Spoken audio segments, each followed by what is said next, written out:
నెల 17వ తేదీన రాత్రి 10:30-11 గంటల మధ్యన రాంపూర్ గ్రామ శివార్లోని మడెల్లయ్య గుడి పరిసర ప్రాంతాల్లో ఒక మగ వ్యక్తిని చంపిపడేసినట్టుగా వచ్చిన సమాచారం మేరకు వెంటనే స్థానిక పోలీసు స్పందించి ఆ సంఘటన స్థలానికి వెళ్ళి చూసేసరికి అక్కడ మృతస్థుడు అతని గొంతు పూసి చంపినట్టుగా కనిపించింది. వెంటనే పరిశోధన ప్రారంభించగా మృతస్థుడి పేరు పూలు వెంకటేశ్వర్లు, వెంకన్న అంటారు. పూలు వెంకటేశ్వర్లు అలియాస్ వెంకన్న. ఈయనది చిల్పూరు గ్రామం, ధర్మసాగర్ బార్డర్లో ఉండే చిల్పూరు గ్రామం. అతన్ని చంపింది ఎవరి పరిశోధనలో తెలుసుకోగా అంబడి పరమేష్, అతనికి సహకరించింది మరొక ఇద్దరని చెప్పేసి పరిశోధనలో తెలిసింది. వారి పేరు దామారి సంపత్, చిలుముల వెంకటస్వామి. అయితే ఈ పరిశోధన చేసిన కొన్ని నిజాలు ఏంటంటే, ఫ్యాక్ట్స్ ఏంటంటే, ఈ మృతుడు ఎవరైతే ఉన్నారో పూలు వెంకటేశ్వర్లు అలియాస్ వెంకన్న, ఇతని కూతురుని ప్రధాన ముద్దాయి ఎవరైతే ఉన్నారో ఆయన పరమేష్, అంబటి పరమేష్. ఈ అంబటి పరమేష్ యొక్క కుమారుడికి వీళ్ళిద్దరికీ love marriage they were in love అయిన తర్వాత ప్రేమ సబ్సిక్వెంట్లీ పెళ్లి జరిగింది. అది 2022లో జరిగింది. 22లో జరిగిన తర్వాత 1 ఇయర్లోనే వాళ్ళ మధ్య మిస్అండర్స్టాండింగ్ డెవలప్ అయ్యి, గ్యాప్ డెవలప్ అయ్యి సబ్సిక్వెంట్గా కొన్ని పంచాయతీలు జరిగాయి. ఇద్దరు విడిపోయారు. విడిపోయినప్పటి నుండి ఇక ఇద్దరు ఒకే గ్రామానికి సంబంధించిన పక్క పక్కనే ఉంటాయి. ఇక ఇది వీళ్ళ మధ్య ఎప్పటికీ పోరు జరుగుతూనే ఉంది, చిన్న చిన్నగా జరుగుతుందని తెలిసింది. ఈ క్రమంలో ఒకసారి పంచాయతీలో ఇలానే జరుగుతుంటుంటే ఈ యొక్క పూలు వెంకటేశ్వర్లకును మృతుడు పరమేష్ ప్రధాన నిందుడు అంబటి పరమేష్ మధ్య వివాదం తారాస్థాయికి వెళ్ళి అక్కడ ఒకరికొకరు కొట్టుకునే పరిస్థితి పోయి అప్పుడే అంబటి పరమేష్ మృతస్థుడి పైన దాడి చేయడం కూడా జరిగిందని తెలిసింది. కానీ అక్కడ పెద్ద మనుషులంతా దాన్ని పోలీస్ స్టేషన్ వరకు తీసుకుపోకుండా వాళ్ళు కంట్రోల్లో పెట్టారు. 4 మంచి మాటలు, బుద్ధి మాటలు బయటకు పంపించారు. కానీ వీళ్ళ మధ్య వాస్తవానికి బయటకు పోలేదు. ఈ విషయంలో ఇలా గొడవ జరిగిందని చెప్పిన తర్వాత ఇతని ఈ విషయంలో అక్కడ ఈ యొక్క ప్రధాన నిందితుడి పైన ఈవెన్ చిల్పూర్ పోలీస్ స్టేషన్లో ఒక సస్పెక్ట్ షీట్ కూడా ఉంది. కానీ అతనిలో మార్పు ఏం రాలేదు. అతని లోపల నేర ప్రవృత్తి ఏమాత్రం తగ్గలేదు. లోపల ఇక అది మనసులో పెట్టుకొని ఎన్నటికైనా ఎప్పటికైనా ఇతన్ని తుదమెట్టించాలని చెప్పేసి ఈ యొక్క ప్రధాన నిందితుడైన అంబటి పరమేష్ డిసైడ్ అయిపోయి అతనికి సన్నిహితులుగా ఉన్న ఓ రోజు మరి ఎట్లా చేయాలని చెప్పంటే ఫైనల్లీ ఫినిష్ చేద్దామని చెప్పి అనుకుని మొన్న 17th నాడు అతనికి అత్యంత దగ్గరగా ఒక సంపత్ అనే వ్యక్తి, దామెర సంపత్, అతను కూడా అదే గ్రామస్తుడు. అతన్ని పిలిపించి అతని ద్వారా ఈ యొక్క మృతస్థుడిని రాత్రి అరౌండ్ 7:30-8 ప్రాంతంలో తను ఇంటున్నాడు, అన్నం తినబోతున్న వ్యక్తిని ఇతన్ని పంపించి ఇప్పుడే తింటావా రా, బయటికి పోయి ఇంత మందేసుకుందాం రా అని చెప్పేసి ఇతని ద్వారా రిమూవ్ చేసేసి ఆ డిసీజ్ను అన్నం తినే వ్యక్తిని బయటికి తీసుకొచ్చేసి తన మోటార్ సైకిల్ తీసుకొచ్చేసి అక్కడే ఒక దగ్గర ఇంత మద్యం సేవించి ఆ తర్వాత ఈ యొక్క ప్రధాన నిందితుడైన అంబటి పరమేష్ ఈ యొక్క మృతస్థుడికి పరిచయం. మందు కొంత తాగిన తర్వాత వైరాలు మర్చిపోతారు, కొందరు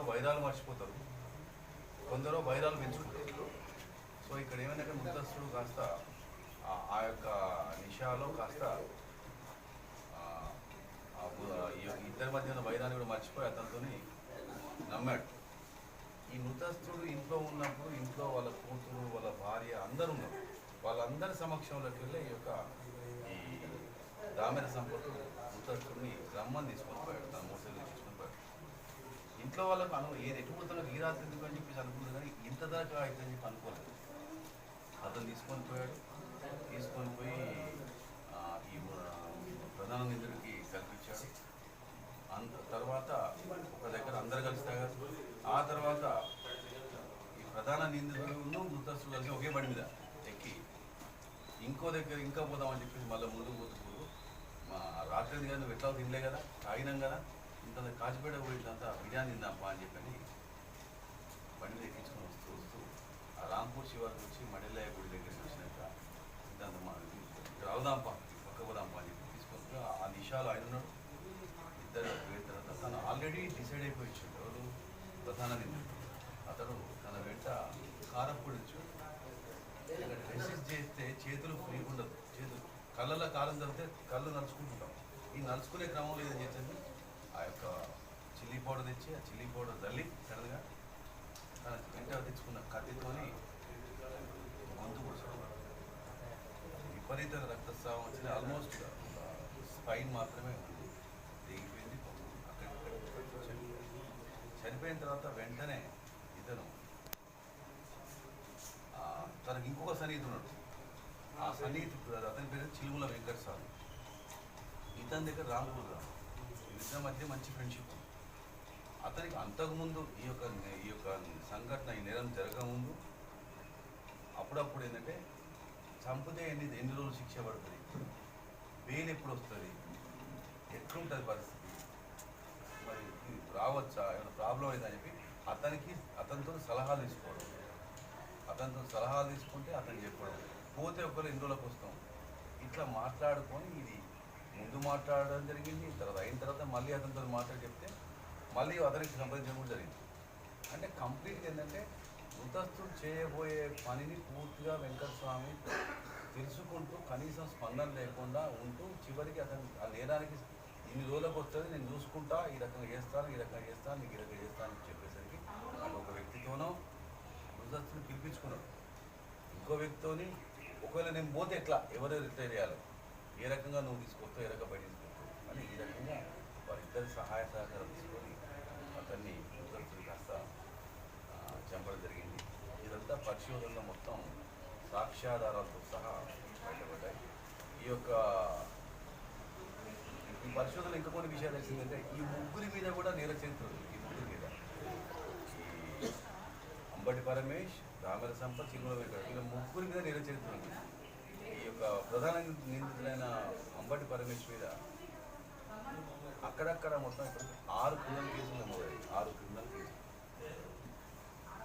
ఒకటి జనగాం పోలీస్ స్టేషన్లో, ఒకటి రామగుండం పోలీస్ స్టేషన్లో, ఒకటి శ్రీకాకుళం పోలీస్ స్టేషన్లో, ఒకటి ముగ్గురూరు పోలీస్ స్టేషన్లో, ఒకటి గన్పూర్ పోలీస్ స్టేషన్లో, ఇంకొకటి మన గట్కేసర్లో కూడా 98 ప్రాంతాల్లో మర్డర్ కేసులు కూడా ఉన్నారు. తర్వాత దామెర సంపత్ మీద కూడా తన భార్య, అది వరక 304B అంటారు, అంటే వరకట్నపు చావు, ఆ భార్య కేసులో భార్య చనిపోయింది. ఆ కేసులో అతను నిందితుడు. అతనికి అప్పుడు యావజ్జీవ కారాగార శిక్ష పడింది. తర్వాత హైకోర్టుకి వెళ్ళి మళ్ళీ తర్వాత ఈ యొక్క శిక్ష కాస్త కంప్లీట్ అయిపోయింది. తర్వాత చిలుముల వెంకటస్వామి మీద కూడా ఒకటి ఎక్స్ట్రాషన్ కేసు ఉన్నది. తర్వాత ఒకటి ట్రెస్పాస్ అండ్ థ్రెటనింగ్ కేసు కూడా ఒకటి ఇదే ధర్మసాల పోలీసులో ఉన్నది. అంటే ముగ్గురు కూడా క్రిమినల్ హిస్టరీ ఉన్నవాళ్ళు. ఇందులో ప్రధాన నిందితుల పైన సస్పెక్ట్ షీట్ ఉంది ఆల్రెడీ. ఇప్పుడు ఈ ముగ్గురు నిందితుల మీద కూడా రౌడీ షీట్స్ ఓపెన్ చేయడం జరుగుతుంది. ఈ ముగ్గురిట్లో ప్రధాన నిందితుడు, రెండవ నిందితుడు పక్కన ఉన్న బార్డర్ పోలీస్ స్టేషన్ చిలుపుకు సంబంధించిన వారు. So case rowdy sheets open చేసేసి ఆ సంబంధిత పోలీస్ స్టేషన్కి ట్రాన్స్ఫర్ చేయడం జరుగుతుంది. ఈ యొక్క కేసులో వీళ్ళను ఈ ముగ్గురిని పరిశోధన అనంతరం ఈ ముగ్గురిని అదుపులో తీసుకొని ఈరోజు గౌరవ న్యాయస్థానం ముందు హాజరుపరుస్తున్నాం. ఈ యొక్క కేసు పరిశోధన చేసింది ఇన్ఛార్జిగా ఉన్న ఆఫీసర్ కాజీపేట ఇన్స్పెక్టర్ శ్యామ్ సుందర్ మరియు స్థానిక SHO దిలీప్ ఎస్ఐ తాను, వీరిద్దరూ వీరికి సంబంధించిన సిబ్బంది మొత్తం భిక్షపతి, రాజు, సలీం పాషా, సంజయ్ కుమార్ వీరంతా టీం అయిపోయి ఈ చాలా తొందరగా చక్కగా వీరి ముగ్గురిని అదుపులో తీసుకోవడం జరిగింది. సరైన సాక్ష్యాలు సేకరించడం జరిగింది. చాలా తెలివిగా చేశారు, కానీ అంతే తెలివిగా, అంతే షార్ప్గా, అంతే అలర్ట్గా, క్విక్గా ధర్మసాగర్ పోలీసులు శ్యామ్ సుందర్ గారి నేతృత్వంలో వీరి ముగ్గురిని అదుపులో తీసుకోవడం జరిగింది. ఈరోజు కోర్టు ముందు హాజరుపరుస్తారు.